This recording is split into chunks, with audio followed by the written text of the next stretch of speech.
guys, so I'm doing something a little bit different today. I decided to do a bit of a vlog type video thing, mostly because today I wanted to talk about how I design a collection. I did like a very thorough job on my most recent collection, the By the Beach collection, and I've been thinking for a while about how I wanted to do this piece of content. I wanted to talk about it because I think you guys will find it interesting, but I kind of decided that the blog probably would be very long-winded. It might be hard to put down what I'm trying to say, so I've decided to make a video. I haven't done one of these for a million years, back when I used to be a beauty and lifestyle and stuff blogger. So please bear with me, I was never very good at these. But yeah, I'm going to try and talk a little bit about my collection and how I put it together. So there are a few stages that I usually go through when I design a collection. So it's the kind of thing that I've been working on ever since I was at uni. We used to have projects every couple of months, and so I've slowly built up this kind of routine of working on a collection that works for me. So hopefully you'll at least find this interesting, you might even find it helpful. So can be broken down into about 6 steps. Number 1 is, first of all, the idea. So either it will be a sort of idea that slowly comes to me.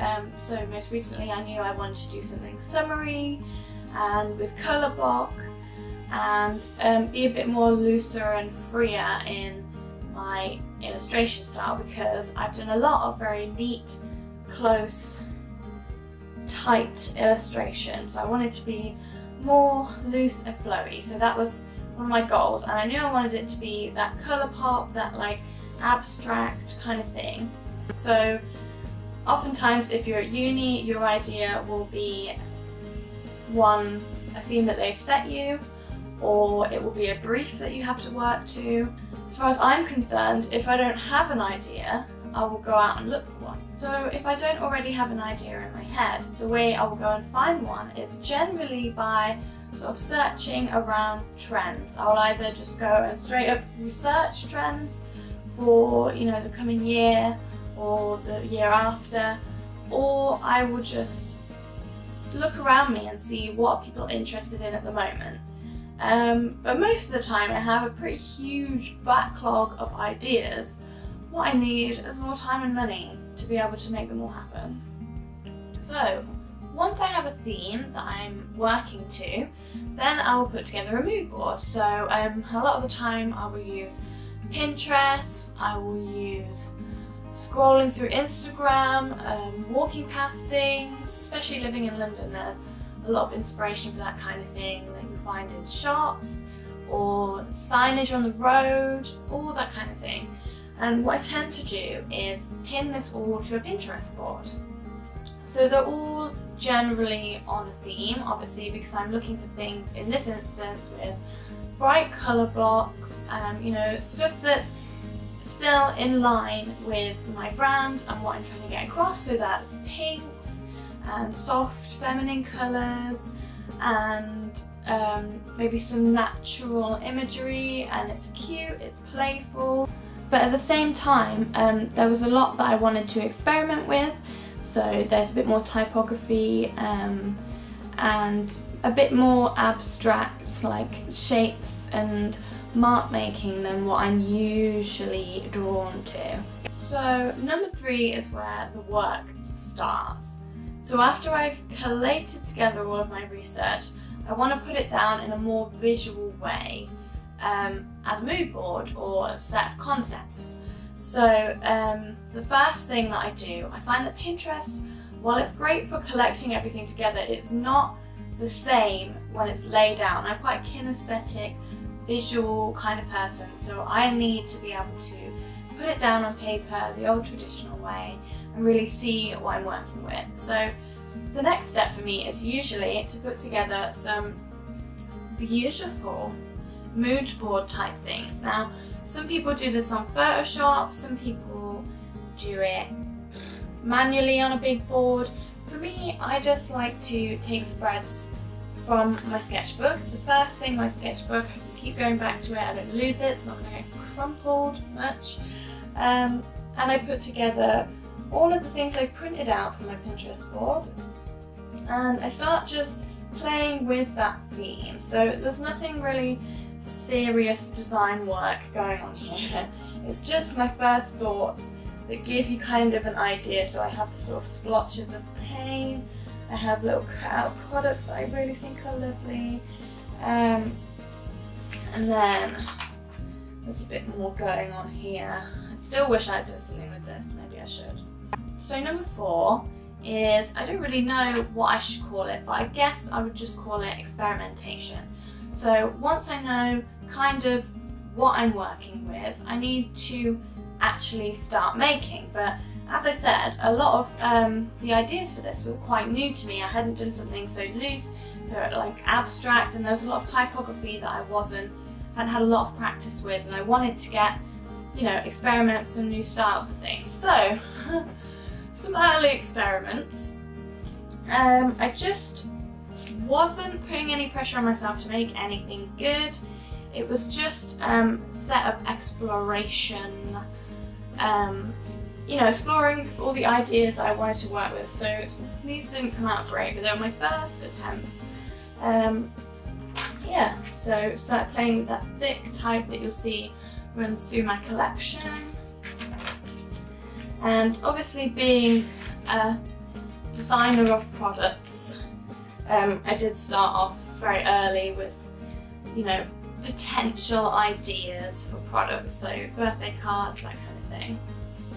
You'll always find in my sketchbooks random bits of lettering that I use for blog posts and newsletters and that kind of thing, just interspersed with the other project. Playing with some more like bold shapes, because usually I would do something very illustrative and brush strokey, so this one was more of a block type thing, but I haven't really used that in the end. There was stuff I liked more. And yeah, I was feeling a bit stuck, so I decided to just play with something new. Why not? It was nice to take a break, do something else, and sometimes you get stuck, you know, you hate the idea, you think you're never going to do a good job of it. So yeah, sometimes it can be really helpful to just try something new. You can always abandon it later, go back to what you started with, which is kind of what I did.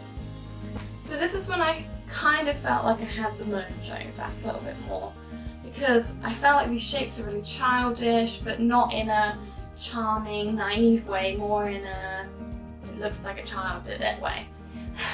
So this is when I started feeling more like I was doing a good job.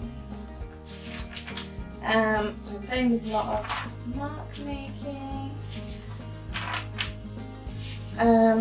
This is where this phrase began. And here we go, this is the stuff that I ended up using. I took this idea of block colours and I was running with more of a theme, which was beachy and summery. And you can still kind of see the influences from my early mood boards, but now it's something a little bit more me. So this is the most important part. Just playing with ideas. And you see hardly any of these look how they ended up.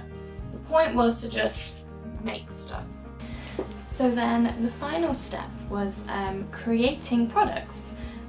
Obviously that's the name of the game here. So I started to put together all of the designs I really liked. As you can see, there's some that I didn't end up using for various reasons.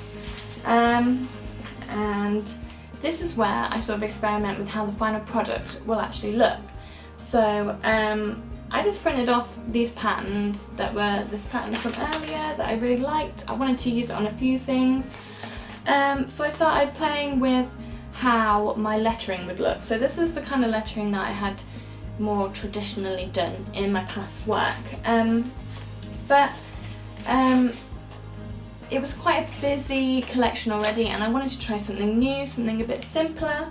So I started to experiment with maybe smaller writing, using gold to see how gold foil might look, and that's kind of how I developed the finished products.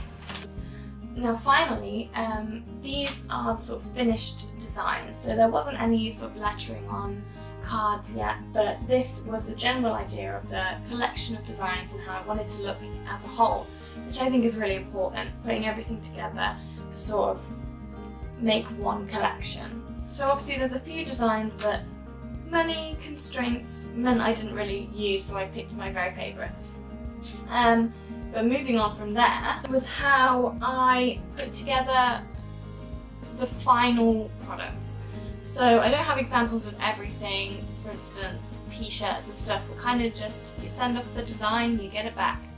But you can really see how I did it with cards. So once I had made some lettering for the cards, little messages I thought might suit the cards, I just put them on the designs in Photoshop, and then I just printed them out to see how they looked with each other. So obviously I needed the lettering to be kind of vaguely the same size, same style, that kind of thing.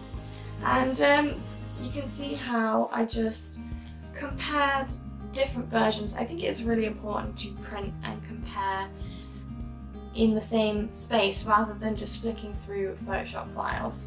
And that's kind of how I came to the finished pieces. And then finally, I wouldn't really call this the last step. The last step is making the products, but the products arrive. So you can kind of see how these went from initial design to finished piece. That was a little bit more behind the scenes of how I put together a collection. I hope it was really interesting for you, and I hope it might have helped some other illustrators out there who want to do the kind of thing that I do, or maybe just make you feel more like you are part of the design process with my latest collection. I would quite like to do more behind the scenes when I design new collections, so let me know if this is a thing you enjoyed or if there's something else you would like me to make a video about. And yeah, thank you so much for watching. Have a lovely day.